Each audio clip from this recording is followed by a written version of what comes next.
Lição 8. 22 de fevereiro de 2026. Título da lição: O Deus Espírito Santo. Texto áureo. E eu rogarei ao Pai, e Ele vos dará outro Consolador, para que fique convosco para sempre. Verdade prática. O Espírito Santo é a terceira pessoa da Trindade, plenamente divino, atuando como Consolador, ensinador e santificador da Igreja. Introdução. O Espírito Santo é uma pessoa divina, não uma força impessoal ou uma mera influência espiritual. Ele é o Consolador prometido que procede do Pai e do Filho. Ele é plenamente Deus, a terceira pessoa da Santíssima Trindade. Esta lição discorre acerca da pneumatologia, com base bíblica e teológica, evidenciando a pessoa do Espírito Santo, sua eterna divindade e suas obras maravilhosas.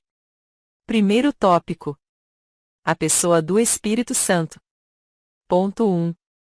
O Espírito Santo é uma pessoa. O Espírito não é uma força impessoal, uma energia ou uma influência, mas o próprio Deus. Ele é a terceira pessoa da Trindade. Ele age com autonomia, exercendo funções próprias de uma pessoa. Ele tem propósito, mente e consciência, o que comprova sua racionalidade. Ele pode ser entristecido, o que envolve sensibilidade e emoções. Ele ensina e faz lembrar, o que demonstra inteligência e comunicação consciente. Ele guia os crentes, função que exige entendimento e relacionamento. Ele distribui os dons soberanamente, o que confirma sua vontade em ação. Ele fala com clareza, chama pessoas e designa tarefas, que são ações de uma pessoa divina. Negar sua pessoa é mutilar a Trindade. Ponto 2. Pessoa distinta na Trindade. A doutrina da Trindade afirma que Deus é um só em essência, mas subsiste em três pessoas distintas. Embora o Espírito Santo compartilhe da mesma natureza divina do Pai e do Filho, sendo plenamente Deus, ele é uma pessoa distinta dentro da unidade da Trindade. Essa distinção do Espírito Santo é essencial para refutar heresias, como o modalismo que ensina que Pai, Filho e Espírito são apenas modos sucessivos de uma única pessoa divina. E o arianismo, que negava a divindade do Filho e do Espírito, e os pneumatômacos, que negavam a deidade. Porém, as Escrituras ensinam que o Espírito é enviado pelo Pai em nome do Filho, evidenciando seu papel distinto e sua missão específica. Em suma, o Espírito Santo é distinto do Pai e do Filho, mas plenamente Deus. Ponto 3. O Consolador prometido. Jesus prometeu aos discípulos um divino companheiro, e eu rogarei ao Pai, e ele vos dará outro Consolador, para que fique convosco para sempre.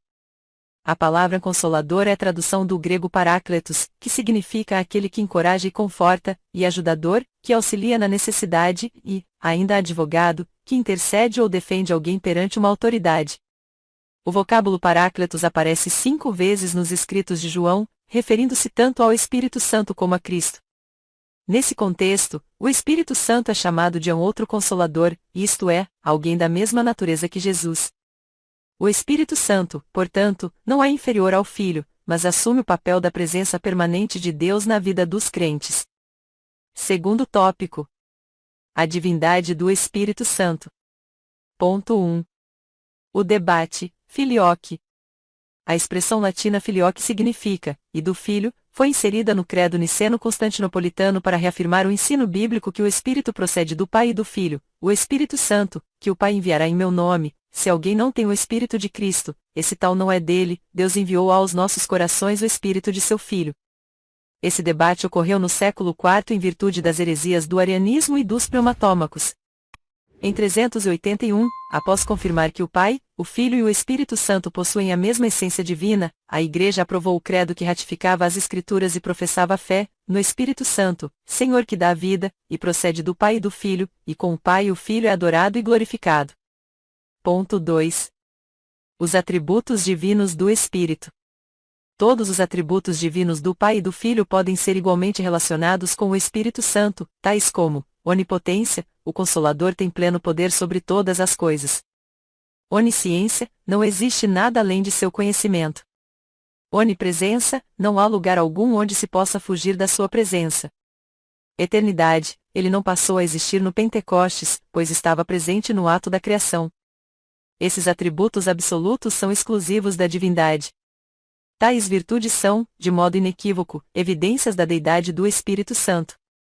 Essas características lhe são inerentes, não lhe foram agregadas nem conferidas. A terceira pessoa da Trindade possui a mesma essência do Pai e do Filho. Ponto 3.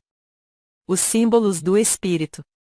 Os principais símbolos representativos do Espírito Santo são: fogo, utilizado para retratar o batismo no Espírito, simboliza a pureza, a presença e o poder de Deus. Água, o Espírito flui da palavra como águas vivas que refrigeram o crente e o revestem de poder. Vento, se refere à natureza invisível do Espírito. No Pentecostes é representado pelo som como de um vento. Óleo, usado para a luz e a unção, simboliza a consagração do crente para o serviço, e a iluminação para o entendimento das Escrituras. Pomba, o Espírito desceu sobre Jesus em forma de pomba, é símbolo da paz e da mansidão. Cada símbolo atua como figuras para a compreensão do caráter e da atuação do Espírito. Terceiro tópico. As obras do Espírito Santo. Ponto 1. O Espírito Santo e a encarnação. A encarnação do Filho de Deus revela o papel do Espírito como o agente divino na concepção de Jesus. Descerá sobre ti o Espírito Santo, e a virtude do Altíssimo te cobrirá. O Santo, que de ti há de nascer, será chamado Filho de Deus. O Espírito Santo, em união com o poder do Pai, atua de modo sobrenatural no ventre de Maria. Embora Jesus tenha sido concebido pelo Espírito, ele é filho do Pai, pois foi gerado na eternidade. O evento é uma ação trinitária: o Pai envia o Filho assume a forma humana, e o Espírito realiza o milagre da concepção. A divindade do Espírito é confirmada por sua participação direta na encarnação do Verbo, uma obra que somente Deus poderia realizar. Ponto 2. O Espírito Santo e a ressurreição. A vida e o poder sobre a morte são atribuições exclusivas de Deus.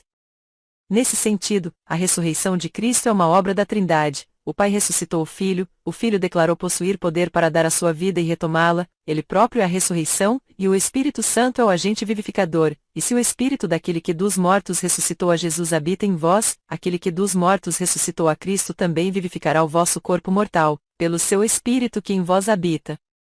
Paulo atribui ao Espírito Santo a ação direta na ressurreição, e afirma que esse mesmo Espírito habita nos crentes, garantindo-lhes a ressurreição final, uma ação que apenas Deus é capaz de executar. A atuação do Espírito nessa obra comprova sua plena divindade. Ponto 3. O Espírito Santo e a santificação. O Espírito não apenas nos convence do pecado, mas também promove transformação. Deus nos escolheu para vivermos em santidade. A santificação possui duas dimensões, uma posicional, no momento da conversão, e outra progressiva, como processo contínuo de transformação. O Espírito Santo habita no crente desde a regeneração até a glorificação, conduzindo-o em santidade. Porém, requer a cooperação do crente. Paulo exorta: andai em espírito, e adverte: não entristeçais o espírito. No entanto, não é resultado exclusivo do esforço humano, mas uma ação permanente do Espírito. Essa ação atesta a deidade do Espírito, pois apenas Deus pode transformar o coração humano. Conclusão. Compreender a divindade do Espírito Santo fortalece nossa fé na Trindade. O Espírito é distinto do Pai e do Filho, mas coigual em essência, poder e glória. Como Consolador, ele continua a obra de Cristo, e habita na vida dos crentes. Sua presença é viva e transformadora, indispensável na edificação, ensino e missão da Igreja. Que todos nós vivamos guiados pelo Espírito, até que Cristo volte.